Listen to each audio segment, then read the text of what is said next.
Four men, same country, same currency. Four completely different financial realities, separated by nothing except time and the decisions made inside it. This is what the data actually shows about what American financial life looks like at each decade. Not the highlight reel, not the Instagram version, the honest version.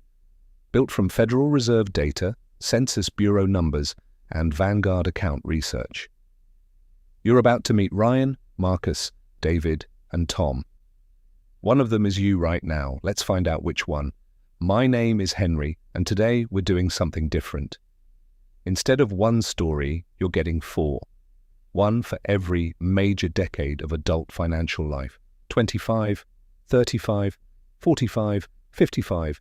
Watch your own age closely. Then keep watching to see exactly where the road leads if you stay the course, or if you change it.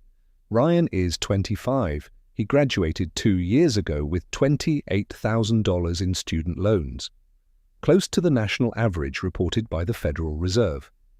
His salary is $48,000.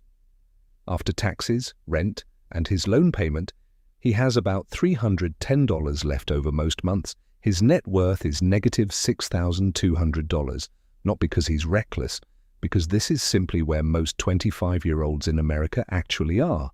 Federal Reserve survey data shows the median net worth for Americans under 35 sites in the low single-digit thousands, and a meaningful share carries negative net worth once student debt is included.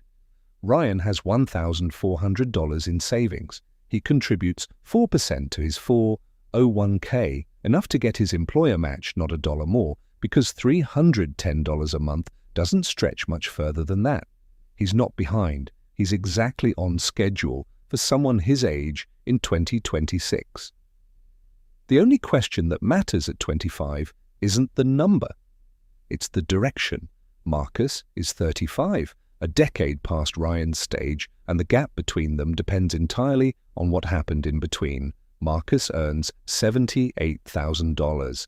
His net worth is $61,000, combining a $34,000 retirement account, $19,000 in a broking account, and $8,000 in cash against a car loan that's nearly paid off. This roughly matches Federal Reserve data showing median net worth for Americans aged 35 to 44, cites around $135,600 when home equity is included, though Marcus rents, so his number reflects financial assets alone, which is a more honest comparison for renters. Here's what changed for Marcus between 25 and 35. He didn't get a dramatic raise. He got consistent ones, averaging 4% annually. He increased his 401k contribution by 1% every time he got a raise, never feeling the difference in his paycheck. He also made one decision that mattered more than any other. He never increased his fixed expenses as fast as his income grew. His rent grew 18% over 10 years. His income grew 62%.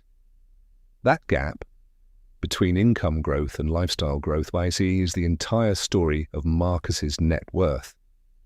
He's not wealthy, but he has options Ryan doesn't have yet. He could change jobs without panic. He could handle a $2,000 emergency without a credit card. That's what 35 with discipline looks like. Not rich, just solid.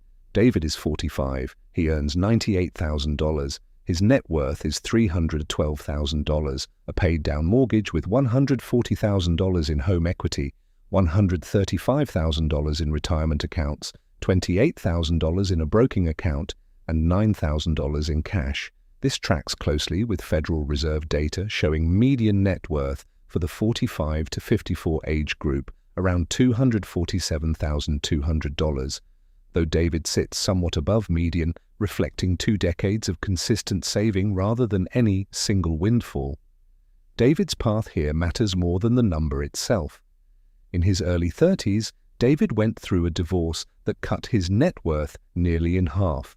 He didn't panic sell his retirement account. He didn't stop contributing. He just kept going, slower for a few years, then steadily again. By 40, his contributions had compounded enough that the recovery accelerated on its own. This is the part most financial content skips. The comeback after a setback often grows faster than the original climb, because the base is larger and compounding works on the whole balance, not just new contributions. David's biggest financial advantage at this stage isn't his income, it's 20 years of an investment account that's never been emptied. He's not thinking about getting rich anymore, he's thinking about not running out.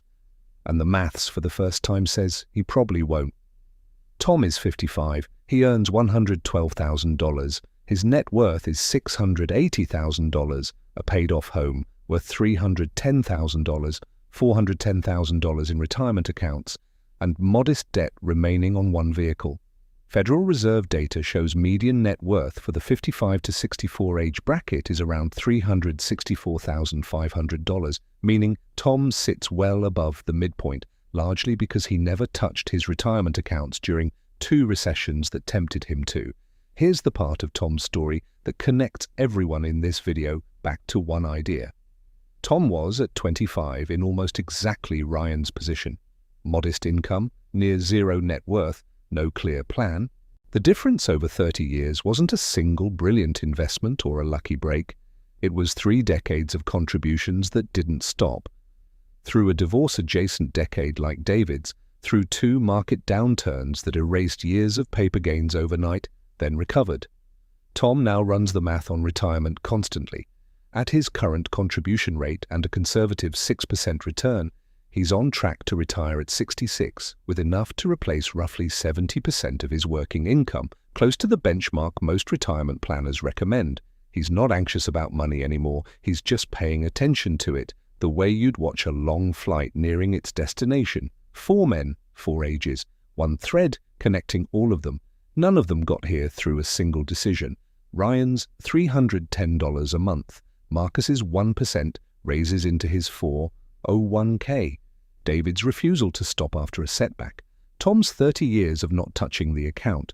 The data is clear on this. Federal Reserve and Vanguard research both point to the same conclusion.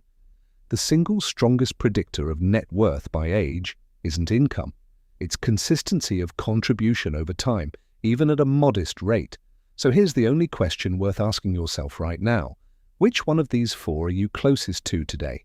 And more importantly, based on what you just saw, where does the road you're currently on actually lead? Drop your age in the comments and tell me, does this match your reality or does it surprise you? Subscribe if you want the deeper breakdown of any one of these 4 stages. I'll see you in the next one.